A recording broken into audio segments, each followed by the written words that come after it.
예, 오늘이 12월 마지막 주일이잖아요. 우리는 정말 그동안 겪어보지 못했던 특별한 한 해를 살았습니다.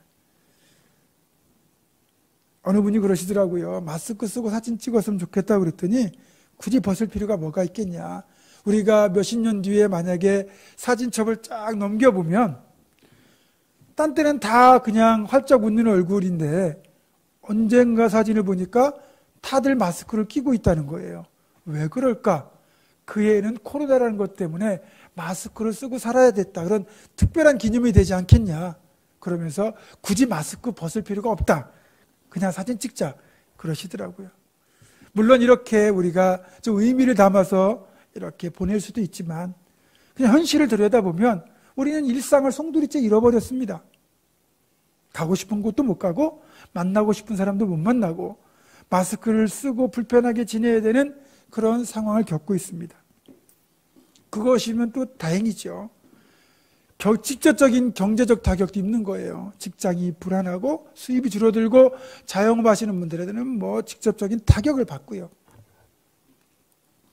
교회는 뭐 여기서도 예외가 아니죠. 교회도 뭐 이렇게 우리가 지금 비대면으로 예배를 드릴 수밖에 없는 초유의 사태를 맞이했고, 또 교회 학교의 이런 교육들이 참 중요한데 교회 학교의 교육도 중단되고 우리가 힘써 행했던 뭐 선교나 전도나 또 봉사나 이런 사역들도 다 중단이 되는 사태가 되고 말았습니다. 교회는 사실 공동체잖아요. 공동체는 모이는 겁니다. 그런데 이렇게 코로나 사태가 지속되다 보니까 이 결속력 자체가 약해지는 위기를 만난 거고, 또 현실적으로는 교회 사역을 뒷받침하는 재정 축소의 어려운 상황을 맞이했고, 교회학교 교육을 포함한 여러 가지 사역을 못하면서 교회의 본질적인 사역들을 못하다 보니까 교회 존립 자체가 정말 위기를 맞이하는 상황이 되었습니다. 물론 교회뿐만 아니라 지금 모든 사람들이 이 온 세상이 다들 힘든 상황에 있지요. 물론 희망적인 상황도 있습니다. 이제 백신이 개발되었고 이제 뭐 다른 나라들에서는 백신 접종이 이미 시작이 되었고, 또 코로나 치료제도 이제 임상 막바지에 와 있어서 글쎄요, 우리도 이제 내년 상반기쯤에는 백신 보급이 완료가 되고 그러면 일상을 좀 되찾지 않을까 하는 그런 희망 섞인 기대를 갖게 되는 것도 사실입니다. 어쨌든 빨리, 조금이라도 더 빨리 안전한 세상, 그래서 마스크를 벗고 마음껏 함께 웃고 즐기며 교제하고, 또 교회 같은 경우는 함께 모여서 예배하고 함께 식사하고 함께 사역하는 그런 날이 빨리 오기를 바랄 뿐입니다. 그렇다면 여러분, 지금 백신이 보급되고 있는데 백신이 다 보급됐어요. 코로나의 두려움이 사라졌어요. 안전한 세상이 왔어요. 그렇다면 우리가 예전에 누리던 그 일상으로 돌아갈 수 있을까요? 일정 부분은 그렇게 되겠지만 그렇다고 해서 예전의 일상을 다 되찾을 수는 없을 겁니다. 지금 세간에서 화두로 떠오르고 있는 단어가 바로 포스트 코로나입니다. 그러니까 코로나 이후란 뜻인데, 코로나가 종식된 이후에 이 삶이 어떤 방식으로 펼쳐질까? 기존에 우리가 어느 정도 그렇게 이제 지속되어 왔던 질서들이 다 재편되는 거예요. 한마디로 우리는 이번 코로나를 겪으면서 의도하지 않은 엄청난 변화를 맞닥뜨려야 됐습니다. 그러면서 우리가 알던 세상과는 다른, 전혀 다른 세상들을 우리가 경험했고, 그 경험을 통해서 이런 삶도 가능하구나, 이런 세상도 가능하구나, 그걸 느꼈어요. 보세요. 코로나 이전까지 학생들은 공부를 위해서는 반드시 학교에 간다고 생각했습니다. 가야 된다고 생각했습니다. 직장인은 회사에 출근해서 일하는 게 당연한 거였습니다. 우리가 물건을 사려면 걸어서든 아니면 차를 가지고든 마트나 시장에 가서 물건을 구입해야 됐습니다. 그런데 지금 어떻습니까? 꼭 학교에 등교하지 않아도 원격 수업, 온라인 수업이 가능하고, 또 직장에 꼭 출근하지 않아도 재택근무가 가능하다는 걸 알았어요. 마트에 가지 않아도 인터넷을 통해서 물건을 주문하면 다음날 새벽이면 집 앞에 물건이 와 있습니다. 온라인 화상회의로 얼마든지 회의가 가능하고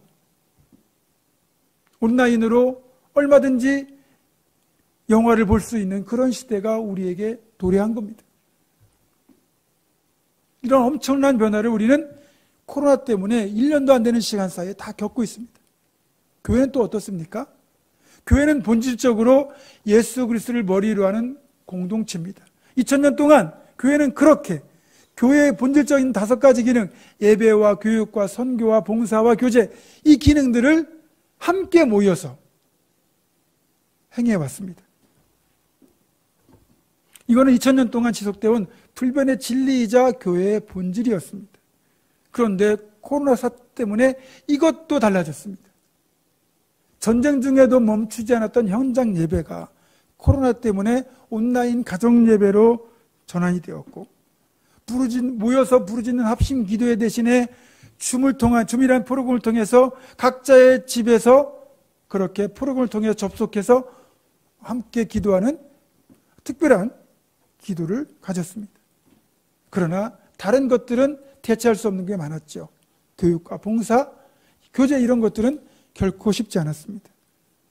어쨌든 그럼에도 불구하고 우리는 나름대로는 우리가 교회 공동체의 정체성을 지키기 위한 방식들을 찾아내고 있었습니다. 말씀드린 것처럼 현장 예배를 못 드리면 이렇게 온라인으로 녹화를 해서 드리든지 라이브 송출을 통해서 같은 시간에 한 마음으로 예배를 드렸고, 봉투에 담아서 드리는 헌금 대신에 온라인 계좌 송금을 통하여 또 헌금 생활을 했고요. 그리고 카톡과 유튜브를 통하여 다양한 콘텐츠를 통해 성도의 신앙을 지켜왔습니다. 그러나 이것들은 코로나 때문에 어쩔 수 없이 우리가 해야 됐던 임시 방편 내지는 일종의 대안으로 시행됐던 거기 때문에 코로나가 해결된다면 이제는 다시 교회만큼은 옛날의 모습으로 돌아가야 됩니다. 그런데 교회도 이 코로나를 겪으면서 코로나가 끝났다고 해서 예전의 방식으로 완벽하게 돌아갈 수는 없다는 거죠. 그렇게 하기엔 너무나 많은 변화를 교회도 겪었습니다. 교회 가지 않아도 예배가 가능하다는 걸 알았기 때문에 꼭 바쁜 일이 있거나 어려우면 내가 꼭 교회 가야 되나 하는 생각을 할 수도 있습니다. 그렇죠? 그리고 시간도 꼭 11시야 되느냐, 내가 교회 녹화를 내가 편한 시간에 내가 편한 장소에서 보면 되지 않겠나 하는 조금은 아니라면서도 조금은 편리를 찾는 그런 생각들이 생길 겁니다. 실제로 코로나가 어느 정도 주춤해가지고 우리가 현장 예배를 회복했었잖아요. 근데 여러분 출석률 보시면 예전의 출석률이 훨씬 밑도입니다. 이건 모든 교회의 공통된 현상이에요. 또 줄어든 재정 때문에 선교를 포함한 교회의 건강한 사역들을 축소 내지는 중단할 수밖에 없는 어려움을 만났어요. 또 특별히 두려움이 더 많은 이 다음 세대 교회학교 교육은 더 위기를 맞았죠. 교회학교를 하겠다고 하더라도 아이들이 교회를 안 오고 부모들이 아이들을 교회에 안 보내거든요. 그러니 하고 싶어도 못하는 상황이 되었죠. 이 모든 걸 종합해서 냉정하게 평가하자면 교회야말로 이 포스트 코로나를 그 어느 대상보다 예민하게 받아들여야 되는 당사자가 되었다는 겁니다. 우리가 원하지 않아도 교회와 목회자, 성도들은 지금 우리 교회라는 이 교회 공동체의 존재 이유를 다시 점검하고 또 이에 따른 행동을 결단해야 되는 기로에 서 있는 겁니다. 이런 상황에서 내년도 목회 계획을 준비하기 위하여 정책 당회를 앞두고 가평에 있는 필그림 하우스로 들어가서 기도하면서 준비하던 중에 하나님께서 제게 주셨던 마음이 회복이었습니다. 우리가 잃어버렸던 일상도 회복하고 삶도 회복해야 되지만 신앙인으로서 교회 공동체의 어떤 본질도 회복하고 그리고 옛날의 열정을 되찾고 그러려면 우리가 부르심의 자리로 되돌아가자. 그게 저에게 주셨던 간절한 마음이었습니다. 때로는 스스로 떠났고 때로는 어쩔 수 없이 상황에 몰려서 떠날 수밖에 없었고 이런저런 이유로 우리가 떠나버린 우리가 원래 있어야 될 그 자리 그 자리로 되돌아가자는 거죠. 그게 회복의 첫걸음입니다. 지금처럼 코로나 때문에 우리는 의도치 않게 너무나 많은 우리가 있어야 될 자리를 떠났습니다. 떠나 있을 때는 회복하기 어렵습니다. 돌아와야 회복이 되거든요. 특별히 우리는 지금 개인이나 가정 할 것 없이 모두가 평안을 되찾기를 원합니다. 일상을 되찾기를 원합니다. 삶의 회복을 원합니다. 그러나 이것들이 회복한다고 해서 이게 성경에서 말하는 진짜 회복이 아니라, 성경에서 말하는 진짜 회복은 뭐냐면 원래 하나님께서 나를 부르셨던 그 자리, 하나님께서 나로 하여금 있어야 한다고 말씀하셨던 그 자리로 돌아가는 게 진정한 회복이라는 거죠. 이런 회복의 간절함을 담아서 내년도 2021년도의 교회 표어를 저는 다시 부르심의 자리로라고 정했습니다. 그 자리가 어떤 자리든 각자 다르겠지만 그 자리로 우리가 돌아가야 회복이 시작된다는 거죠. 우리가 이치라는 말을 하거든. 이치에 맞게 좀 살아라, 이치에 맞게 행동해라, 이치에 맞게 생각해라 그러는데, 이치가 뭐냐? 사람이나 사물이 본디 있어야 할 자리에 있는 것, 마땅히 해야 할 일을 하는 것, 이걸 이치라고 합니다. 그리고 이게 신학적으로 말하면 섭리가 되는 거예요. 하나님의 창조 질서로 부여하신 모든 것 그대로 이루어지는 게 바로 이치라는 거죠. 하나님께서 그렇게 되도록, 그렇게 하도록 창조하신 거거든요. 바위는 바위가 있어야 할 자리에 있는 것이고, 물은 흘러갈 자리로 흘러가는 것, 그게 이치고, 사람은 하나님이 지으신 목적대로 살아가는 것, 그게 이치예요. 그게 창조 섭리예요. 그러니까 회복이라는 것은 이치를 찾는 것, 하나님이 창조하신 섭리로 돌아가는 것, 그게 회복이죠. 지금은 목사님이 되셨어요. 예전에 시인과 촌장이라는 그룹의 가수였던 하덕규라는 분이 있습니다. 이분이 이제 여러분 잘 아는 가시나무, 조성모가 불러 더 유명해졌는데, 그런 기독교적 세계관을 가진 그런 노래들을 참 많이 발표했어요. 그 중에 하나가 풍경이라는 노래거든요. 그 노래의 가사는 이렇게 됩니다. 세상에서 가장 아름다운 풍경은 모든 것이 제자리로 돌아가는 풍경. 저는 이 말에 전적으로 동의합니다. 사람도 그렇고 물건도 그렇고 그 어떤 것도 그렇고 원래 그 물건이나 사람이 있어야 될 그 자리에 있을 때 가장 아름답거든요. 아무리 귀한 것도 그 자리에 있지 않으면 질서를 깨뜨리고 끔찍한 결과를 빚을 수도 있습니다. 여러분, 자동차는 차도로만 다녀야 됩니다. 그게 만약에 인도로 돌진하면 어떻게 되겠습니까? 사람을 해치고 그렇게 끔찍한 결과를 낳잖아요. 옥상 위에 그대로 있을 물건이 밑으로 떨어지면 어떻게 되겠습니까? 역시 끔찍한 사고로 이어지겠죠. 사람도요, 자기가 있어야 될 자리가 있고 물건도 자기가 있어야 될 자리가 있어요. 그 자리에 있을 때 가장 아름답고 또 그게 가장 효율적이고 그게 바로 이치입니다. 아무리 이렇게 귀한 것이라도 우리가 함부로 다루고 다른 곳에 두면 그 질서가 깨지고 풍경이 망가지는 것처럼 그런 일들을 우리는 너무나 쉽게 행하고 있거든요. 집에서도 그렇고 교회에서도 그렇고 사실 우리가 조금만 있어야 할 자리를 찾으면 모든 것이 참 아름답게 돌아갈 수 있거든요. 그런데 물건 쓴 사람 따로 있고 치우는 사람 따로 있고 쓰레기 만드는 사람 따로 있고 쓰레기 치우는 사람 따로 있어요. 교회에서도 보면요, 커피나 음료를 담았던 컵이요, 본당이고 뭐 로비고 여기저기 흩어져 있습니다. 그거를 마신 사람이 교회에서 버려주시고 또 안 마셨다면 그거를 변기나 아니면 그렇게 하수구에 버려주시고 그리고 치워주시면 누구도 손댈 일이 없어요. 근데 여기저기 음료컵이 나뒹굴고 있고 또 비치용 성경책이 책꽂이에 꽂혀 있는 게 아니고 여기저기 나뒹굴고 있고 또 교회 비품 같은 경우도 누군가 그걸 갖다 썼어요. 근데 안 돌려놔요. 그러니까 또 그 비품이 필요한 사람이 그 비품을 찾아가지고 여기저기 헤매는 모습이 또 발견이 돼요. 우리가 가져다 쓴 사람이 제자리에 갖다 놓으면 그런 수고가 필요 없거든요. 그런데 너무나 무책임하게 또 아무렇지도 않게 사용하던 것을 그 자리에 놔두고 가고 교회 비품도 사용하고는 그냥 놔두고 그러다 보니까 일이 더 많아집니다. 사소한 것에서 이렇게 있어야 할 자리 있지 않으면 이런 문제가 발생해요. 이건 우리가 고쳐야 될 부끄러운 모습이기도 해요. 다시 힘주어 말하면 가장 아름다운 모습은 모든 것이 제자리로 돌아가는 풍경이다. 본래 있어야 할 그 자리에 존재하는 것이라는 걸 여러분 아셔야 됩니다. 그게 질서라고 말씀드렸어요. 하물며 사람은 그 어떤 것과도 비교할 수 없는 존귀한 가치를 지닌 존재인데 이 사람이 있어야 할 자리를 벗어난다면 그거야말로 하나님이 가장 원치 않으시는 일 아닐까요? 그래서 우리는 각자가 지켜야 될 자리가 있고 있어야 될 자리가 있어요. 그 자리로 돌아올 때 그 사람도 아름다운 사람이 되는 겁니다. 누가복음 15장을 보면 잃어버린 세 가지의 비유가 나오잖아요. 잃어버린 양, 잃어버린 드라크마, 잃어버린 아들의 비유가 나오는데 잃어버린 양과 동전과 그 아들이 있어야 될 그 자리에 돌아왔을 때 비로소 풍경이 아름다운 풍경으로 변화됩니다. 그리고 기뻐하는 그런 잔치자리가 되는 거죠.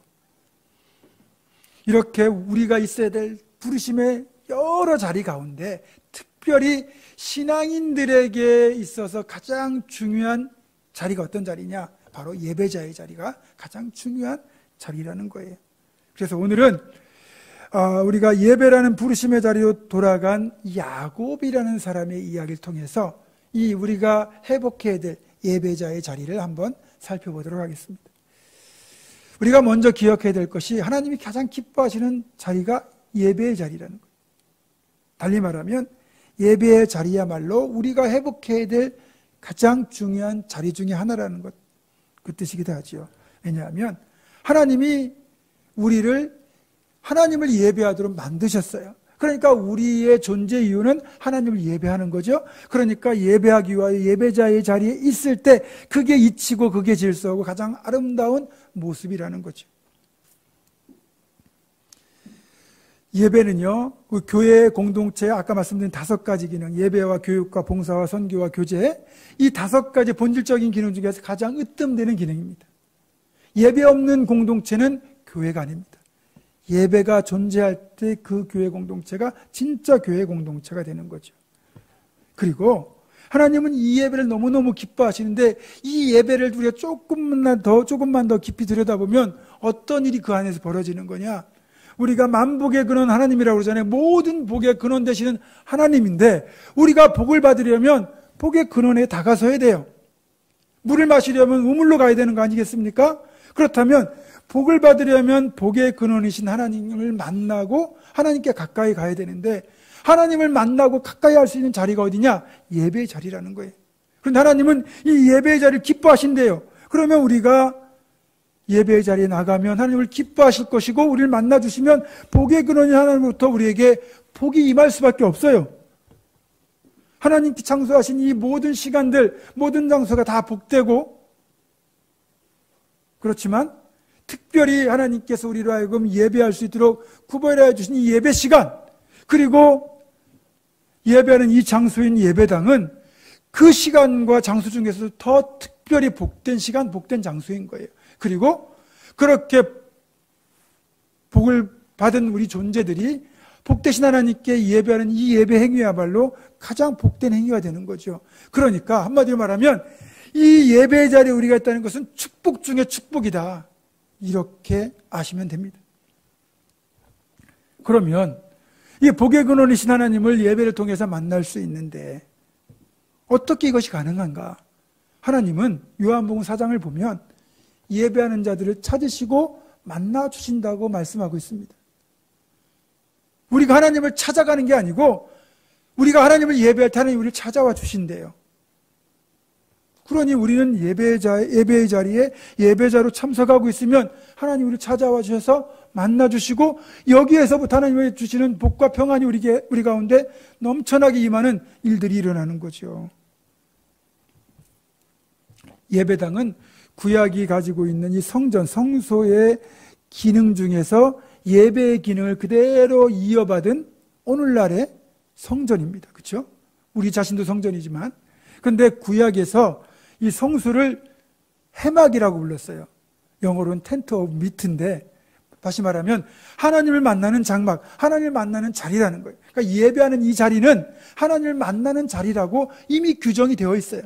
그러니까 우리가 지금은 이렇게 코로나 때문에 비대면으로 가정에서 예배드리지만 만약에 우리가 이게 현장 예배 회복돼 가지고 예배할 수 있다면 이 자리야말로 정말 축복으로 가득 찬 하나님을 만나는 자리가 되는 거예요. 지금 이렇게 각 가정에서 흩어져 예배드린다면 하나님은 온 천지 만물에 충만하신 분이기 때문에 여러분을 지금 여러분 가정에서 만나주고 계세요. 어쨌든 우리가 무릎 꿇고 예배하는 그 자리가 하나님을 만나는 자리인 거죠. 자, 그러면 우리가 복의 근원이신 하나님을 만나는 게 우리 신앙인들의 가장 큰 소망 중에 하나인데, 하나님을 만나는 비결이 뭐예요? 예배자의 자리에 내가 예배자로 있기만 하면 되는 겁니다. 예배에 힘쓰면 하나님을 만날 수 있어요.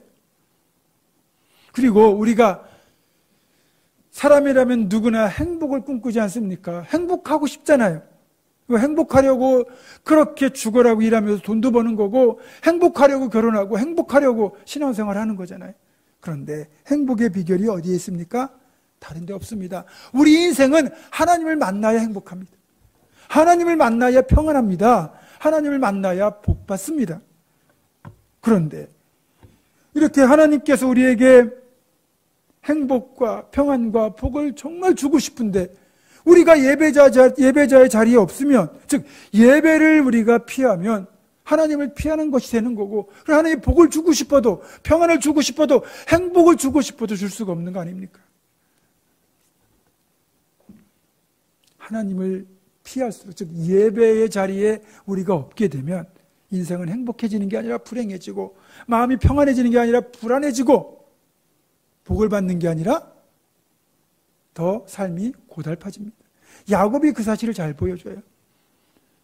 창세기 28장을 보면 야곱이 형 에서의 칼날을 피해가지고 이제 자기 외삼촌이 집에 있는 그 하란으로 도망을 가던 중 베델이라는 곳에서 하룻밤을 묵게 돼요. 두려움에 떨면서 또 외로움에 떨면서 그렇게 잠자리를 청하던 야곱의 꿈에 하나님이 나타나셔서 내가 너와 함께 있어 네가 어디로 가든지 너를 지키며 반드시 너를 이끌어 이 땅으로 돌아오게 할지라 라고 하는 동행과 보호와 인도, 이 세 가지 약속을 주시거든요. 그 약속을 받고는 야곱이 하나님 앞에 이렇게 서원합니다. 좋습니다, 하나님. 하나님께서 말씀하신 대로 그렇게 해주시기만 한다면 내가 하나님을 나의 하나님으로 섬기고 내가 얻은 소득 중에 10분의 1을 11절 하나님께 드리고, 그리고 이곳 베델에서 내가 하나님께 반드시 예배의 제단을 쌓고 제사를 드리겠습니다. 이렇게 약속을 하죠. 그리고 20년이 흘렀습니다. 야곱은 마침내 거부가 되어 큰 부자가 되어 아내들과 아이들을 데리고 가나안 땅으로 무사히 돌아오게 됩니다. 자, 그렇다면 하나님께 약속드렸던 베델로 돌아와서 예배의 제단을 쌓아야 되겠죠. 그런데 가나안 땅에 들어와서 비옥한 목초지가 있는 세겜 땅의 마음을 빼앗겼고 그만 야곱은 이곳에 정착을 하게 됩니다. 하나님과의 약속은 까마득하게 잊어버려요. 그러던 어느 날 외동딸 디나가 세겜의 여자들을 보러 나갔다가 그만 세겜의 주장 하몰에게서 욕부임을 당하죠. 가슴 아픈 일이 발생합니다. 그리고 이것 때문에 분노한 야곱의 아들들이 세겜의 남자들을 칼로 도륙하고 이제 결국 이것이 주변 사람들에게 알려지면서 야곱의 가족 전체가 몰살당할 위기를 만납니다. 그때 하나님이 다시 야곱에게 나타나셔서 베델로 올라가라. 네가 하나님께 제단을 쌓았던 그곳으로 올라가라고 말씀하십니다. 이게 무슨 말씀이겠습니까? 너 예배를 회복해라. 너 예배자의 자리를 되찾아라. 이 말씀 아니겠습니까? 하나님은 이제나 저제나 야곱이 약속했던 그 예배자의 자리에 돌아오기를 학수고대하고 기다리셨던 거예요. 그런데 야곱은 세겜이 주는 그 풍요함의 마음을 뺏겨가지고 하나님과의 약속은 다 잊어버리고 예배자의 자리를 지키겠다는 그 생각을 다 잊고 있던 거죠. 그러다가 이 디나의 사건, 이 가슴 아픈 사건을 겪으면서 비로소 야곱은 깨닫습니다. 그리고 온 가족을 모아놓고 이렇게 말하죠. 우리가 베델로 올라가자. 내 환난 날에 내게 응답하시며 내가 가는 길에서 나와 함께 하신 하나님께 내가 거기서 제단을 쌓으려 하노라. 야곱은 그날로 세겜의 삶을 정리하고 모든 가족을 이끌고 베델로 올라갑니다. 그리고 그곳에서 예배의 제단을 쌓음으로써 예배자의 자리를 회복합니다. 그리고 놀라운 것은 예배의 자리를 회복한 야곱의 삶이 이전과 이후가 달라져요. 비포와 애프터가 달라요. 그전까지는 치열하게 뺏고 빼앗기는 생존 경쟁, 조금이라도 더 차지하려는 그런 삶을 살면서 늘 불안에 쫓기던 평안이 없던 삶이었다면, 베델에서 예배의 삶을 회복한 야곱은 이날부터 삶이 달라집니다. 하나님께서 그에게 평안을 주시고 그를 다듬어 주시면서 점점 더 성숙한 신앙으로 변해가지요. 그리고 끝내는 빼앗는 인생이 아니라 모든 것을 쏟아 부어주는 축복하는 인생으로 그의 삶을 마감하게 됩니다. 그만큼 예배의 회복은 곧 인생의 회복이다, 이렇게 말해도 과언이 아닙니다. 그리고 또 하나 우리가 기억해야 될 게, 예배가 우리를 살린다는 사실입니다. 왜냐하면 예배는 생명이기 때문에 우리가 온전한 예배를 드리면 그 예배가 우리에게 생명을 풍성하게 만들어줍니다. 그래서 예배를 기뻐하는 사람, 진정한 예배자에게서는 생명의 역사가 풍성하게 나타나는 거예요. 우리가 생명력이 풍성하기 위해서는 그래서 예배자의 자리에 돌아가야 되는 겁니다. 이렇게 예배가 생명인데 예배가 없다면 그럼 그 사람은 어떻게 되겠습니까? 살아있으나 실상은 죽은 자죠. 영이 죽은 겁니다. 영이 죽은 사람에게서 무슨 능력이 나타나고 무슨 열매가 나타나고 무슨 기쁨이 있겠습니까? 그래서 내 삶을 한번 점검해 봐야 됩니다. 내 삶에 기쁨이 없고 생명이 없고 열매가 없다면 내 예배가 죽은 것은 아닌가? 내가 예배자의 자리를 떠난 것은 아닌가? 점검해 봐야 된다는 거죠. 생명력이 풍성하게 살아있는 사람, 즉 예배의 사람만이 성령의 열매를 맺을 수 있는 겁니다. 그리고 여러분, 무엇보다 지금 우리가 이렇게 비대면 온라인으로 예배를 드리다 보니까 예배당에 함께 모여 예배드리는 게 얼마나 큰 축복인지를 이제 우리는 비로소 깨닫습니다. 목회자인 저조차도 그전까지는 예배당 예배가 이렇게 귀한 줄 잘 몰랐습니다. 당연한 거였으니까. 그런데 어쩔 수 없이 거리두기 단계 때문에 극소수의 예배 진행위원들만 모여서 이렇게 라이브로 예배를 송출하다 보니까 성도들이 너무 보고 싶고 그립고, 그리고 함께 식사하며 교제했던 그 시절들이 너무 그리운 거예요. 당장은 이게 해결될 기미도 없고 빨라야 내년 상반기가 돼야 좀 어느 정도 회복이 될 것 같은데, 그래도 우리가 지금 현장 예배가 이렇게 드려지지 못하지만 각자의 가정에서 드리는 예배라도 우리가 제대로 지켜야 우리가 살 수 있는 겁니다. 그리고 그렇게 믿음을 잘 지켰다가 현장 예배가 회복될 때, 정말 생명 걸고 예배를 회복할 때 우리의 삶에 풍성한 축복이 임하게 될 겁니다. 말씀을 정리합니다. 저는 사랑하는 성도 여러분이 세상 그 어떤 자리보다 예배의 자리를 사모하기를 원합니다. 그 어떤 시간보다 예배하는 시간을 기뻐하시길 원합니다. 그리고 예배하는 자리를 반드시 되찾기를 원합니다. 이 예배의 자리가, 또 이 예배의 시간이 여러분을 복되게 만들고 은혜를 주고 축복을 주기 때문입니다. 사랑하는 성도 여러분, 마지막으로 묻겠습니다. 행복하기를 원하십니까? 여러분의 삶이 평안하기를 원하십니까? 여러분의 삶이 복되기를 원하십니까? 그렇다면 여러분이 지켜야 할 예배자의 자리를 반드시 회복하길 바랍니다. 그러면 하나님이 여러분을 행복하게 만들고 여러분의 삶에 평안과 복을 가득가득 부어주실 것입니다. 오늘 예배를 통해 이제부터는 나를 부르시는 그 자리, 그 예배자의 자리에 반드시 서겠다는 굳은 결단과 실천이 우리 모두에게 있기를 주님의 이름으로 축원합니다. 기도하겠습니다. 거룩하신 아버지 하나님, 우리를 부르신 하나님의 여러 부르신 가운데 무엇보다 예배를 먼저 회복하여 행복한 인생, 복된 인생, 평안한 인생으로 변화되는 축복을 받게 하시고 생명 넘치는 예배를 통하여 성령의 열매를 풍성하게 맺는 우리 모두가 되게 하여 주시옵소서. 우리 주 예수 그리스도의 이름으로 기도드립니다. 아멘.